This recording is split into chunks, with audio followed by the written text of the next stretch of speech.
The Grey Death Legion is one of the most storied mercenary units in the Inner Sphere, but they've faded into the past. Now, Ronan and Isabel Carlyle strike out on their own, rebuilding the legendary unit of their forebears in the Ill Clan era in this brand new collection of stories from Jason Schmetzer. Ronan and Bell have the training, intelligence, and most importantly experience to carry their family's legacy into a new era, and collected here for the first time in Grey Death Rising. Read where it all begins. Again, get Grey Death Rising at Battletech.com or wherever you buy your Battletech fiction.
Hey everyone, welcome to Tuesday Newsday. It's good to see you all again this week. I'm Rem, I'm the Community and Marketing Director for Catalyst, and I'm here today with Johan. Hi there. Am I saying your name right? Johannes. Johannes, okay. Yeah. Johannes. Sorry, I'm in French Canada, so we ignore the second half of the word. Ray and a lot of others call me Joe. I can't even pronounce that, but I listen to it. Joe? Is it more Yo? Is your nickname Yo? It works. Okay, Yeah. cool. Well, thank you for joining us today. I'm excited to chat with you when we get to the meat of today. We'll be talking about the new Recognition Guide Vol2 that you took a big part in. So really excited to hear about your work. But we've got some news for you guys first. So here we go. We've got the first thing I'm going to dive into is the hot topic, which is Battletech Mercenaries, as always. Thank you guys for writing in. I've gotten some questions. I see a couple new ones that have posted up here in chat, so we'll keep collecting them. So what we've got, what I've got for you for Rest of World. The first question that I've seen a lot of is about what hubs are being used. I'm still kind of pushing on this as we go. I know that there's hesitation in sharing it because then the hubs start to get lots of questions when all customer service is supposed to go through QML. So for their sanity, that's why they're kind of a little hesitant to share too much, because there's 25,000 of you and they do not have a customer service section that's committed to this project that has all those answers. So that's part of why they're saying they're a little like cagey on the locations. But I do have an update for each part of the world that we have hubs. So for the UK, VAT has just gotten approved. So our VAT, I don't even know how to explain it because they've gone through with our accountant and everything, all of the steps that have needed to be taken there. They are loading in everything into the warehouse, and that should be ready pretty soon here for the UK side of things. For the EU, that is still waiting for the approval to come through. Most of the product is there. I think that last minute stuff that was like the Norse Foundry stuff and stuff like that is still making its way. But as soon as we have the approval for VAT, we'll be ready to fulfill there as well. Forgive me if I'm a little spacey too. It's been a very long day, and I'm a little at the end of my energy levels. I've got my Mio in my water, so hopefully I'll re-energize here. For Australia, everything is there, and as far as we know, there are no more roadblocks starting to fulfill, so that should be starting very soon. So you'll be getting notifications from QML. For VFI, for the Asian regions, I don't have any news for you just yet. I'm still trying to track that down and hunt down the right conversations. For Canada, Mexico, Brazil, the rest of the world, it started shipping. We've had the first 60 to 70 shipments go out.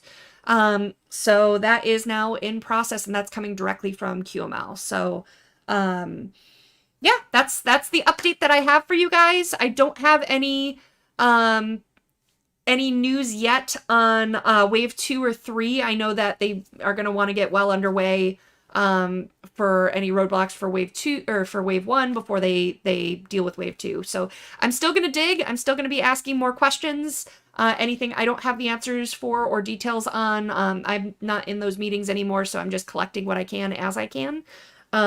So we've got, we'll keep collecting those questions, and, I've talked to my, one of my marketing team members, and he's going to actually start, posting as soon as we get this organized. We're going to start posting, on Discord, on, our socials and stuff like that, a place for you to answer or to ask Tuesday Newsday questions before we're live so that I can get any questions answered that I can before we come here.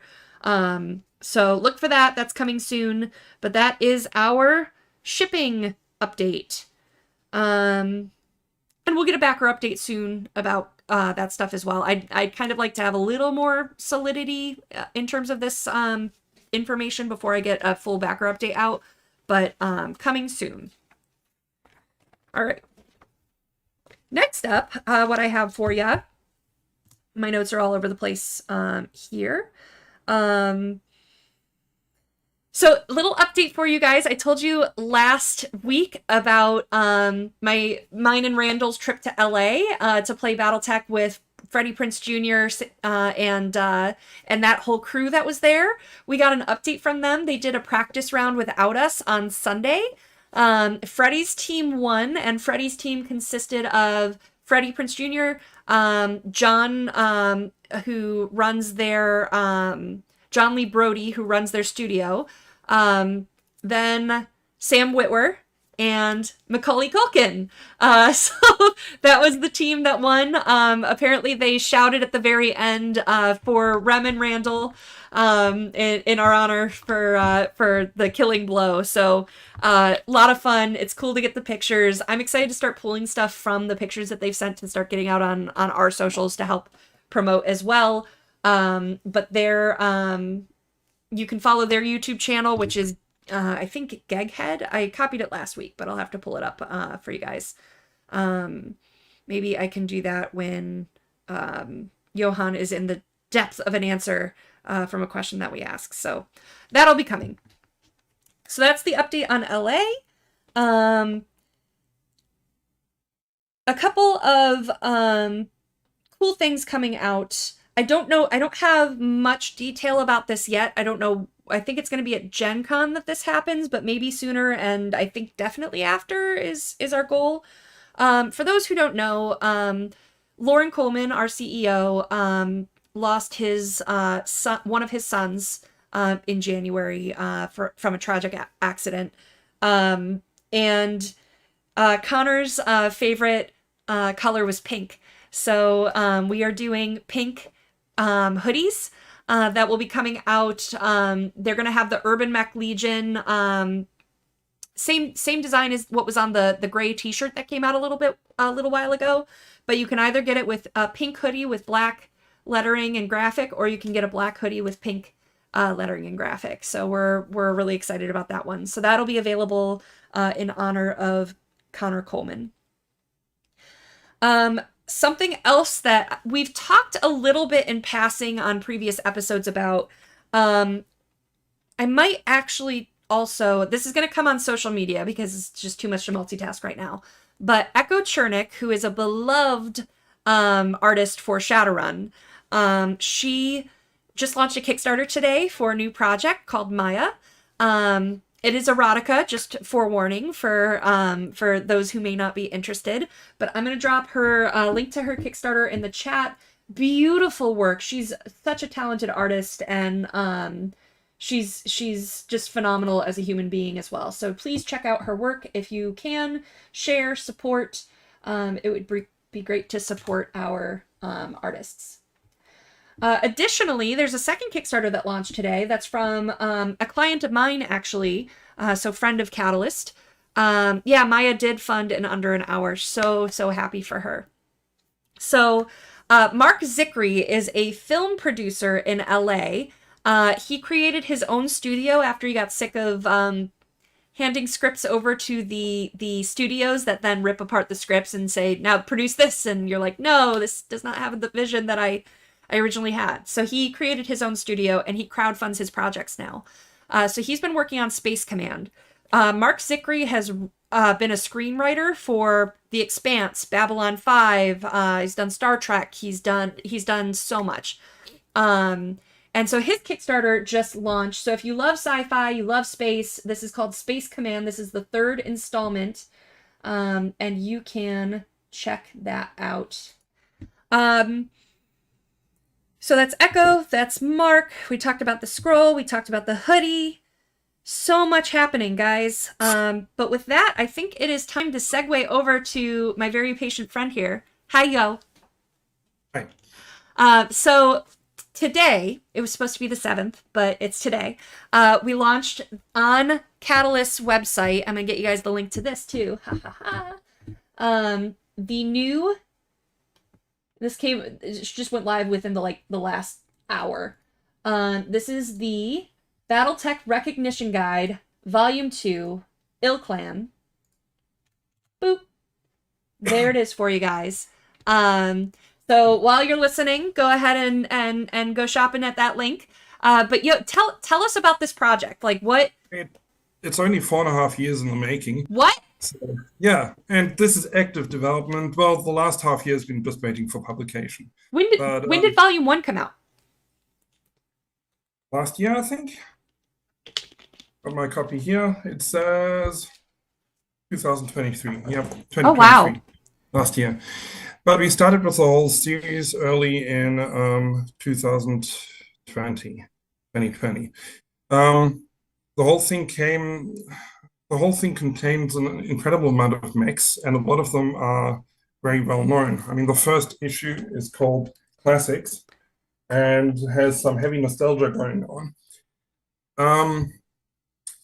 The whole thing started obviously from the first crowdfunding campaign, which was incredibly successful and pulled in a lot of people.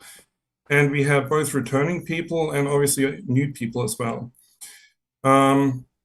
So the whole thing came about from an idea of, we've got a crowdfunding campaign that's successful, that also is based both on excitement for all these new things. There's very nice redesigns and the excellent miniatures that we got. But the whole thing is also pulling in people out of nostalgia. And the whole thing is set in 3050, which is the glory days. If we speak about me a little bit later, that's also where I come from. And that's also... You come from the 3050s? Well, basically. But it's definitely one of the two formative eras that we have in Battletech. Succession Wars and Clan Invasion are probably the two really big ones. Yet we are now developing Battletech in exciting ways that we haven't been able to in the last 20 years, really. We are developing the universe in a direction that's new, that's unwritten, that's not predestined by other material that was done in other game lines, like Dark Age was. Mm-hmm. So obviously, on our game side and on our lore side, we wanted to focus on the 32nd century. So the mission statement here was, we've got this wonderful set of miniatures. How do we make them relevant in 3150 instead of 3050? That was the starting point for the whole thing. And it was not easy to come up with an idea that kind of serves the universe and doesn't feel contrived. Mm. And really gives us, it takes us another step in terms of the game itself. And so yeah, that was the starting point. Awesome. I think if I start talking about details now, the hour will be gone. But that was definitely the starting point, and the first issue contains all the classic Innisphere mechs that we know. From Battletech, Battle Droids really. It contains the first 14 amongst others, and all the formerly unseen mechs. And that's actually it, because there were also a batch of clan unseen mechs. And even 3 Comstar unseen mechs. By the way, I want to shout Yo out for our audience, because Johannes lives in Germany. So you're joining us at what is it, 10 p.m.? Yep. Well, that's manageable. Thank you. That's not awful. I'm talking to a friend in Australia, but I don't think they have a lot of fun at 6 a.m. at the moment. Not so much. Well, thank you for being here and making the time for that. So you are my most prepared guest that I've had, because I'll tell them the process, like, hey, we're gonna get on, I'm gonna go over news, feel free to chime in, and then I'll ask you some questions, and then we'll have a Q&A, and you were like, here's the things I want to talk about, and I'm like, cool, here we go. So you had a few touch points. So what was the mission statement of the overall project? Well, I touched on that just now. We wanted to basically make the Kickstarter relevant to our current setting and the era that we are working with right now in an organic way that also pays tribute to both the history of these designs and also to get the feel of these designs right. I mean, I'm going back to Volume 1, which is still a new book, so go out and get it if you don't have it. We went on a 4-page spread for the core classics, for the core unseen mechs, which we call classics now. And they are spread out on 4 pages with 1-page text, 1-page stats. And then we have these notable pilots across 1.5 pages before we reach the illustration that basically serve to tell little stories across the eras. So we really get a sense of the history of these designs. We are not pretending these are the newest things. We are pretending these are the most classic, iconic things. We're not pretending, we are stating that. And that's also why they have 2 sets of stats, because ultimately we could not fully agree which angle we would focus on exclusively. And the 2 angles that we had was make them feel really classic, lived in, and also try to get stats with modern equipment that feel like they compare to other units as if you're looking at the old technical readout 3025 with the 50 mechs plus the box set. They should stack up similarly to that. But then also, the Marauder needs to be the most kick-ass mech in the universe. So we needed really great stats for that. You opened your mouth and I heard Ray come out. Marauder, obviously. So the second set of stats will either be really competitive or really quirky, or will also serve a function in universe. Some of these will be driven by accountant tech, really. We know, like, in-universe, there's this factory there. In-universe, it produces these components. So in-universe, anything produced there would have to be shaped up like that. Most obviously, I'd need to check out the model number, but look at the Ostrock. One of the 2 units is obviously not a particularly powerful variant, but it slots right into the write-up of the Ost War in technical readout 3085. And that's the sort of craziness that we get into on projects like Yeah, these. the detail. You said in your email to me that you're fairly well entrenched in 2 to 3 specific areas of expertise in BattleTech, and it's just so deep that it's the deep lore. It kind of is. If I can just share a few words about myself, because I think some people might know me, but many might not. I'm the product developer of the Recognition Guide. I'm also, at least internally, I'm the associate developer for mech design. Ooh. And my fields of expertise is I came into the Catalyst as a volunteer in 2008 for record sheets. And I was heavily involved with record sheets for until about 2015 and got pulled into the technical readout side in 2010. Joel Bancroft Connors did technical readout 3085. He founded the MUL, the Mule, and a lot of the mulers were also part of the development team of 3085. So that all came together back then. Mm-hmm. Cool. Thank you again, Joel. And then I was given more technical readout work to do. I was given the opportunity, well, the task to curate all the stats for technical readout 3145. So basically all the Dark Age stuff. And I just make sure the universe didn't break. And it's been technical readouts ever since. Cool. So that's definitely my area of expertise, the main one. Correlating with that is construction rules. But Keith Hahn is the rulebook guru in with Catalyst Game Labs. I sometimes shoot him some annoying mails, and he's patient with me.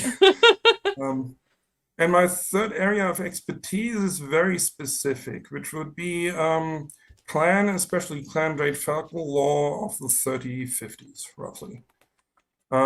Because that's just my very personal point of view where I came from. Starting with MechWarrior 2, the novels at the time and the trading card game, and it was very much, for a couple of years there, it was very much Falcon against Wolves, which we have history repeating itself now. Nowadays, the Falcons were the bad guys, obviously. Back then, I would argue the Falcons were the good guys. At least that's how I saw it. So it's just that little magical spark that Ray also always talks about. It's just a happy place, a happy time. And you know, you stay with Battletech your whole life, but you've got that special place. And I'm not a fanboy for the Falcons. And yes, they had some pretty good bird mechs, but we just wanted to get some concepts out of our system. Mechs with partial wings that are quite optimized. I see your puzzled face. I was holding myself from making the joke about Urbie lambs, so it's. That's Bishop Stein, I think. I think that's a point that's very important to me because I love playing clans, both in terms of, you know, I don't do much role playing, but in the board game as well. But for me, clans aren't power gaming stuff.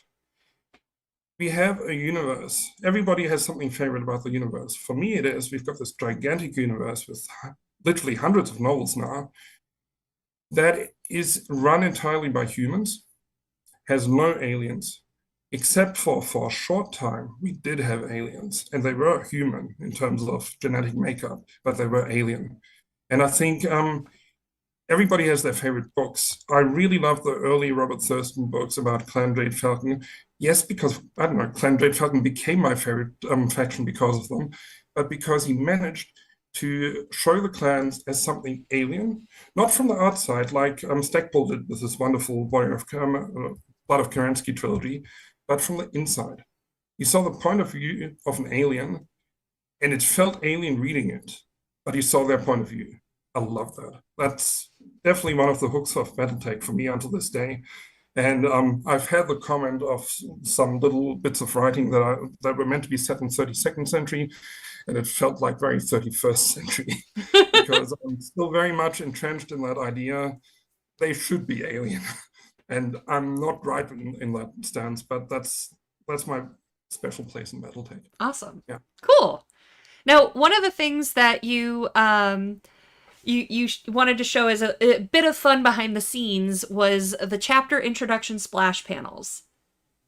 Yeah. I don't actually have a hard copy of Volume 2 yet, but the one thing that's totally new to the Recognition Guide print series is obviously the chapter introductions, which do have some nice hints about things that might not be coming, but they've got splash panels. And we haven't had those in a bit. I really adore that about the old technical readouts because it brings just a little scene to life from every book. They were done by the wonderful, either it's Nathan Melendez, sorry, or Nathan Melendez. Sorry about butchering your name, Nathan. I just imagine they're related to Howie way in the future. He does a lot of work for Shrapnel, but he did our splash panels. And we definitely had some sort of motion on each of them. Like this one might be recognized by any people with older books in them. This is the splash panel for the Clan Classics. And it is an homage to the splash panel for the Clan Second Line Max and 3055, which came out in 1991 or 1992, I think. So we returned back to that because it really encaptured everything that would also be featured in this chapter. We had a lot of fun in this, and we had quite a few homages, really. I was lucky enough to be able to buy this one, this original of Nathan. Ooh. And this one is a really deep cut because it is seen from a different angle of a Stinger that is sitting down like Rodin's Philosopher sculpture. Yeah. Was an illustration for the introduction for Stardate magazine, which was affiliated with FASA and did Star Trek, which FASA had the rights to in the 80s, and Battletech. Wow. And they had a Stinger like a philosopher. Huh. The original artist, unfortunately, has passed away since then, so this is now the tombstone for him, Gideon. And the story features in the Stinger write-up in this book. Oh, cool. Neat. And it was lovely to be able to get these little images to life with all these splash panels. So if I get to advertise the book at all, I think it's worth it for that alone. But that's my personal opinion. I just really, really love where we went with the art in this one. Awesome. That's so exciting. Cool. Neat. I like all the crossover and the little threads to pull and everything here. There's just so much. There's so much richness. Now, you also said, I'm going to let you take this away. You have a little spiel about naming of new units. I wouldn't call I called it spiel. I wouldn't really call it a spiel. Ray mentioned that I should say something about it when I'm on. What I really feel I need to say about it is naming is such a whimsical topic. You sometimes something strikes you about the unit that just makes a name appear in the inner mind, but often it's a lot of pointless arguments of myself and Ray and a few others. And in the end, we come up with names that serve the purpose, serve the unit, don't break anything, hopefully. And nobody really remembers who came up with it. That's the funniest thing. Because Ray mentioned the Alpha Wolf, I think. I thought, I remembered contemplating that myself. And to anyone who picked up on that, yes, we know that wolves don't really have alpha wolves. It still kind of felt like the right name for the unit because it was very much what it was, really. And like Jade Phoenix, I was just chatting with Matt Cross, and I think he suggested it to me, but I'd also written it down on a paper somewhere as a possible well, as a possible way to go. Him saying it confirmed it to me that it wasn't too pretentious, and then the writer, that was actually written up by Phil himself, the writer then totally ran with that and gave it a nice backstory. Oh, Yeah, like every single one has like a microgram or something of the armor of the Mad Cat of Aiden Pride, who was the Great Phoenix. Yeah, so it all came together wonderfully, but ultimately there's no simple single answer, and every mech pretty much has its own story. And a lot of them will have been a collaborative effort. Luke Robertson is an important TRO writer, and he's definitely also an expert on the clan side. So he's also one for suggesting a lot of the unit names that then end up sticking. Yeah. cool. That was it. Basically, because Ray mentioned it, I just thought we should Yeah, mention it. sure. Yeah. No, and again, I appreciate the preparation. So your last bullet here was about what you call the meat of the matter, which is the design philosophy of game units in a project like this. I know like there might be some chat interaction opportunity here as there may be further questions on this, but can you kind of explain what that philosophy might be? It's kind of entwined with the first bullet point that we had about what the project, the mission statement of the project itself.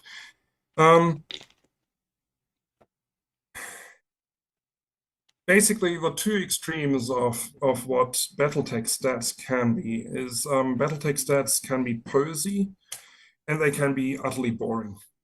And every unit needs to have some sort of purpose now at a stage when, I don't know, I think Joshua is in the chat, he can tell us how many mechs we now have on the Mule. Thousands. I think upwards of 5,000 different game units. So what are we doing when we're releasing a new technical readout? The story and the stats need to be absolutely entwined with each other. That's definitely one thing to keep in mind when going on into a project like this. So starting a mech entry with stats is basically never going to happen. With one or two exceptions. The one exception to this was actually literally the Great Phoenix, which I'd come up with, I don't know, a decade ago, and was simply optimized. Everything else had a hook elsewhere. And ultimately, in a technical readout like this, where we do Kickstarter stuff, mainly, we've already got our whole template. And then we had the second issue is filled with a lot of new units. And here we went for, well, the 7 Wolf mechs, they were already being prepared by Catalyst Game Labs as far back as 2018, I think, because we were heading towards some sort of ill-clan resolution, and the Wolves definitely needed to have a face to show for that. So they were prepared really early, and I was assisting with the stats on those, but they were not mine per se. And then we had the I had the bird mech concept because I argued then the bad guys, the heel of the wrestling match, they also need their mechs. So going off that one, we wanted to have a second one, which was the medium mech, the Haro Falcon. The last one, the Iron Sparrow, came in very late when we needed one more entry to fill up a unit. But basically, we had a notion of that. And then one thing that people have been mentioning in the whole concept of this, the conceit of Clan Sea Fox being everywhere. That's very, I mean, that's not just Deus Ex Machina. We have catalyst factions for every era. Obviously, it was the Bird of Blake for the Jihad. But for the late Dark Age, It's very much Clan Seafox. They're talking to everybody, they're meeting everybody, they have deals with everybody. They might not be producing everything, but they can get their hands on everything. And they can supply components for other people to then build their creations that they want. So that was very deliberate. And so the whole framing device of both technical readouts, of both Recognition Guide compilations, is Clan Seafox. Okay. It's their point of view. That was deliberate. And so obviously we looked into giving them 1 or 2 mechs of their own, rather than like the Ill Clan mechs, the Wolf mechs. They had a few Seafox mechs built for Wolf. So we expanded upon that. And then it started filling very quickly. So we looked at all the other factions and made sure they at least got 1 or 2 units. And that was how we decided the content for this. And about the stats, we usually had some sort of hooks in terms of what we wanted the unit to do, and then tried to give them a little bit of flavor to tie in with their clan or inner sphere house. Okay. Yeah. But as I told you in my mail, this is something that I could discuss for days on end. So maybe there's some questions about this. We are starting to get a few, so we'll start to segue toward the Q&A area. But I did want to ask as well, is there anything for volume 3 in the works? No. Ray and especially Aaron would just simply kill me. Their stare would kill me across the ocean. We actually originally prepared for 24 issues. Oh, wow. And then Kickstarter 2 was on the horizon. It was clear we probably ought to be going on, because before we could publish anything in terms of a compilation, Kickstarter 2 would already be live and hot. So that also immediately meant an expansion into vehicles and. So mapping it out with any sort of consistency, because you kind of need similar content in every one of the PDFs that we had. I assume that most people who are in the chat realize how the recognition guides were published. But just a quick recap, we started publishing 10-page PDFs plus record sheets of these units in early 2020. And no, it wasn't some sort of ploy to take over the world. It was, we basically published them as quickly as we could write them and consolidate art. Art was very difficult to actually organize in the early days, when the art department was serving the Kickstarter completely, and people might not be realizing it, but the first focus was on 3D art for the miniatures, which then, yes, line art can be generated off of, but it takes time. The process would become extremely lightning fast over the course of 4 years, but not initially. And so yeah, initially it was 24 issues, then it was 32 issues, and then I somehow got through a 33rd issue with the catch-all to round off the page count of issue 2. And sneakily, I actually did manage to cover almost all of the original 1980s vehicles that Battletech had. So that kind of fits. I mean, there's a few ones like Backerkit's Scout Car and a few other little ones. But basically, it gelled. We got the page count that we needed, and we got the units that I wanted, really. So anything going on from here would be new projects, new visions, and we might be revisiting old eras and look at all the other stuff. I mean, by now we've had several box sets with like probably at least a dozen new mech line arts, but they will find their own home. And for now, if we'll be at least, serving the itch a little bit in shrapnel, one mech at a time. Okay. All right. Wow. Yeah, it seems like an overwhelming prospect for sure. And Ray, you gotta stop having such strong opinions, or else there's gonna be more and more that we tease you on for Recognition Guide Volume 82. It's like the new Now CDs. I don't know if you have them over there in Germany. The Now That's What I Call Music. I think they're on like 85 now. I'm into classical music, but we've got stuff like Bravo hits, except for he had those in the 90s, so I might really be showing my age here. Yeah, that's like the last. I think the last one I bought was Now 5, back in the day. So, um, awesome. All right, well, let's turn over to Q&A. So, please, thank you again to I don't even know how to say Anejo Dave, Anejo Dave. I don't know, Dave. Thank you for being our moderator, and please tag Dave to send us questions in. Um,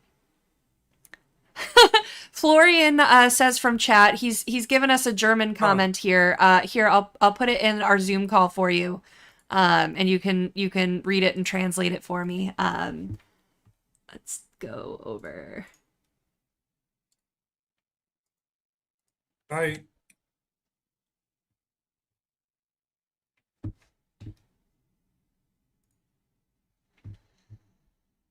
He commented that you're missing a soccer match. Oh, okay. I might be. Yes, well, Germany's out, so Battletech is more important again. Fair enough. Fair enough.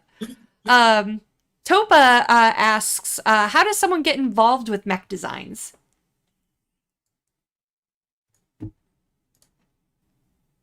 We did an Ask Me Anything on the rec guides very early on. It was one of the first AMAs of Catalyst. And the same question came up. And back then, I still said, be a long-time contributor on the forums with Errata, because that's how I got my start back in 2008. And we did recruit a lot of people from there at the time. I'm not so sure if it's still quite accurate. I know that one or two contributors that I pulled in for the rec guides actually were, other people were aware of them from other avenues, but I was aware of them from the forums as well. But that's a very myopic view. I think these days it's generally one of the most closed off areas of contributing to Battletech altogether. But basically is be interacting with Catalyst in some way, some form, and not just interact with them, but contribute something. Yeah, I know one of the things here in the States that a lot of freelancers have said is like starting with the demo team, and there's opportunities to write for like Shadowrun missions. I know people have written for before they've started freelancing for as source book and fiction and stuff like that. So being present, just being around the group and getting to know them and showing your expertise and passion for it is a great way to start. Basically, you can't specifically point out any sort of avenue, but do exactly as you said, Ram. Shrapnel is a fantastic way of trying to contribute with actual stories, with actual visions. Obviously, the benchmark is whatever Phil deems correct. So it's I can't promise anything there, but I can tell you it's very well. There's lots of interaction between the different creative teams. Cool. So if you just approach in a holistic way, are there as part of the community and as a contributor in any form, it definitely raises your chances to do the things you want. That said, technical readout work has been very self-contained in many ways. In a project like this, I will probably be speaking to Ray directly initially. And contributors will be pulled in primarily for writing. And once they craft a story, they can use the story to develop the game unit further, for sure. But the whole general concept of the game unit is usually preset. In terms of just curbing expectations to both contributors, existing contributors, and to the outside. Even in-house, it's closely guarded in many ways because of all the different factors that I've even just hinted at before. all that craziness before, that was just the surface. Mhm. And then there's certain contributors who are very heavily involved in technical readouts. I'm definitely gonna name Chris Wheeler here. He is my de facto co-developer on a lot of the technical readouts going back to at least 2012. And I think everybody knows what the other people want of them and where their limitations are in a strange way. So we are pretty good at checking each other's blind spots. And so yeah, outside our new contributors are there to do the writing, to flesh out the universe, the history, and that will generate, the occasional game unit. Okay. So the hurdles are immensely high. I'm really sorry about that. But be part of the community, contribute in a constructive way, and that's definitely the starting point. Okay. And everything else after that is luck, I guess. So Yeah. Takeo Kurita asks a little deeper, when designing a new mech or variant, do you think about or discuss the drawbacks it should have, and is there an idea behind some mechs having more severe issues than others? It's a good question. Yes, obviously, we want mechs to have drawbacks as well. And there's definitely a lot of suboptimal mechs that have come out since I was on the table. We don't want optimization. We're coming to a point where things are becoming very optimized in many ways, but the reason isn't just to have the biggest monster on the table. It's a logical conclusion of all the things that have been done before. Mm-hmm. Ultimately, we're talking about a very very fine point of taking things back a little bit.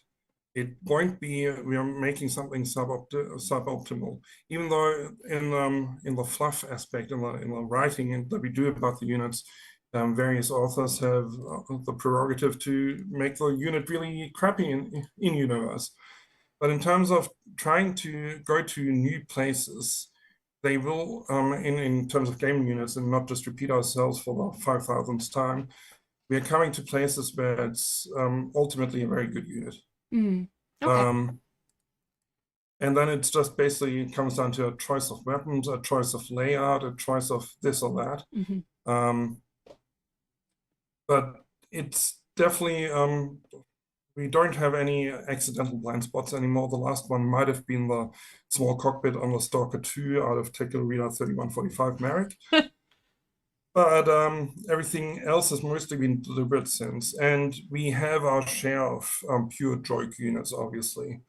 But if you, for letting loose with the units that just plain suck, we did our joke experimental technical readout, which I'm not even going to try to pronounce, the Latin caveat emptor.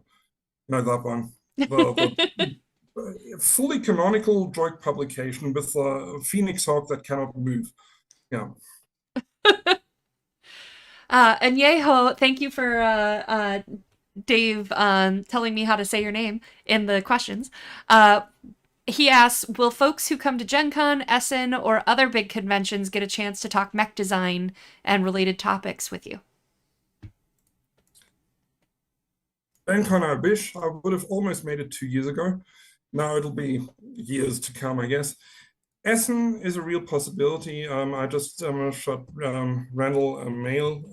We need to work out things then. Maybe. If so, I'm sure it'll be announced in some way. Cool. Awesome. Yeah. Some Battletech questions that we have. Do we have any ETA on McCarran's Armored Cavalry boxes for Barnes & Noble, and any updates on the 2 Davian boxes and 2 Kurita boxes supposed to come out later this year? I don't know anything about the Davian and Kurita boxes at this time. I think Ray is in chat here, so he could comment as well. I know we're getting ready to release McCarran's, but I'm not sure exactly what dates are around that. Randall is actually traveling, I think, for his leg of the the world tour, reunification world tour. So he's not, we haven't had a touch base in a couple of weeks while he goes out and meets and greets and rubs elbows with the stores. So stay tuned on that. I'll try to get you guys an answer on that within the next week or so. Are there any, Dr. McWeasel asks, are there any plans for new Battletech fiction sets in old eras, like Succession Wars or FCCW? You know, that's a good question. I'm not sure. We are planning on at Gen Con. We're not going to do the live streaming that we've done in the past, but we are going to record content since there's such value in having so many of the Catalyst contributors together. So we're going to do some panels and stuff like that and talk about the future and then release them, you know, when our entire audience isn't at Gen Con. So stay tuned on that. We'll try to get that fed to John Helfers as a question. Karamindy asks, are more videos coming soon? Really like what's being done there and hopes it doesn't just trail off. I think I saw in chat that you were... So we've got 2 kind of sets of videos for Battletech. 3 maybe. So Brian Young has been doing the short releases that have been on YouTube the past several months. He is still working on more of those. I think we actually have more ready that I'm behind on just getting posted to YouTube. So more is coming in terms of lore. He's done some of the book ads for us, so we've got more coming for those as well. Now, the question I think you were referring to from the chat was the Crescent Hawks video. So I would love to do more of those. They're a little bit pricey and they take a lot of project management. I actually worked, so my company did the Crescent Hawks video and we finished it like right before I got hired, where all of my attention got pulled into Catalyst marketing land. So I haven't been able to move on those again. We would all like to. All of us want to. And Lauren had even approved us to do like 1 a month and stuff. So yes, we want to do more. I only have 1 day a week that I get to work on content though. So it's just been very slow moving to get that situated and organized and moving forward again. So yes, we would like to do more. It has stalled. Stay tuned and hopefully we get some support to move on that soon. Question from Prussian Havoc for Leviathans. Any word on Leviathans? Rule set release, I'm not sure. I think we just got a backer update earlier this week, if I'm not mistaken. Or it maybe it's still coming this week. Regardless, I know that we just released a bunch of status updates about manufacturing and stuff like that. So either that has posted or is posting very soon. So check out the Kickstarter page for more info on that. The Battletech Kickstarter from Dr. Death 43. Any idea when we'll get our store credit from the Mercs Kickstarter? Let me follow up with Talon. Everything's been turned over. I have a feeling that with planning for Gen Con, it's a matter of manpower right now. We thought we could upload it into the store system, and apparently it has to be manually entered, so we might need to get a part-timer to help hammer those out. But let me follow up, and I can ask. A couple other Battletech Kickstarter shipping questions. I don't think I'm going to have answers to these, but I want to acknowledge them, that we'll circle back on these with our Kickstarter team and with QML. Nokirian asks, then, is Norway, UK, or EU? I would assume that you would know that better than I do, if it's with the UK shipping laws and stuff like that. I don't know much about that, but we can ask and figure that out. Dave asks, can we define the countries in each region? We'll do our best to do that. There's a lot of countries in each region, so let me see what I can pull together for you. Turbo Turtle asks, what is the definition of Wave 1, Wave 2, and Wave 3?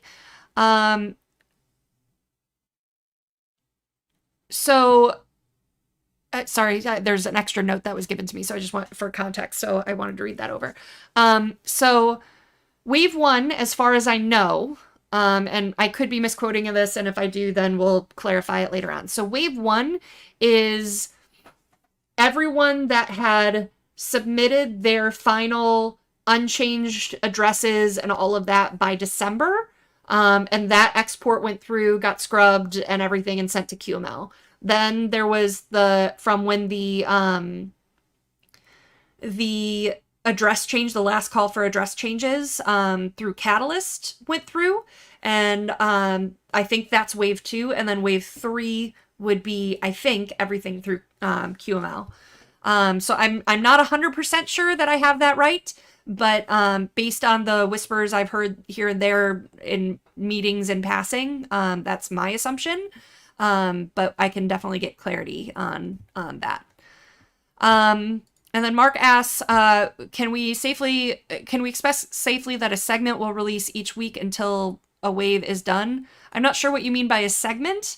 I know that Tyler gave us a bit of an update last week on how they are prioritizing their orders. Let me see if I can pull that up too and refresh on that, because I literally last week read it from Tyler's message to me. So let's see.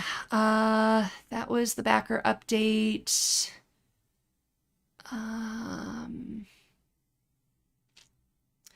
QML is determining fulfillment groups by number of picks. The largest group of backers by pick totals are being shipped while also working on other groups simultaneously when they are able to.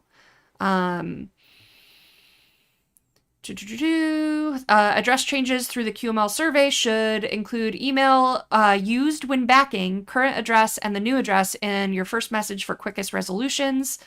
So that's the update in terms of what I have in terms of prioritization on the shipments. So keep the questions coming. I'll keep compiling them for Tyler to ask in the meetings or send a follow-up email if they don't get to it in the meetings. But that's what I have for you so far in terms of that. 3 minutes left. We'll see, Dave, if there's any final questions. Anything you want to pipe in on, Yo? Well, just looking through Recognition Guide to myself here. One thing about the whole unit selection, you've got your whole Kickstarter in here. The Merc Kickstarter is shipping now. You've got the whole Merc Kickstarter in Recognition Guide Volume 2, apart from the units that were already covered in Volume 1. And then I talked about selection before, and I forgot to add the vehicles, new vehicles that we have in there. They're real oldies, real deep cuts. We're talking about 80s vintage vehicles, which we managed to get back to life. So I'm really, really happy with this. It really feels like Classics Part 2, at least in the vehicle section. That's me just thinking here as I'm scrolling through it. Awesome. Yeah, please. Again, the link is in the description of the video. You can go get your copy of Recognition Guide Volume 2 as of today, as of 2 hours ago. Be one of the first to get it. And Dave is linking, if you have questions about the international shipping that we didn't get to cover here, feel free. There's a comment in the most recent backer update where we're collecting those questions to pass to QML. So yeah, thank you very much. Thank you, Yo, for joining me. It's been really nice chatting with you. Thank you very much for having me. Just 2 shout outs. Joshua, thanks for sticking around in the chat. Ray, you too. And thanks for always being patient with me, because Joshua is one of the people who gives me work outside of that stuff that I develop myself, and he's endlessly patient with me. Thank you for that. And Elise, or Stephen, in case you're listening to this, happy birthday, Elise. Happy birthday! How exciting. Cool. Oh, that's so nice. Yo, thank you again for joining. Thank you for having me. Yeah, of course. Let me know next time you've got something coming out, and we'll bring you back on. Appreciate you making the time with the time difference and everything. And we'll see you guys next week. Thank you. Bye-bye.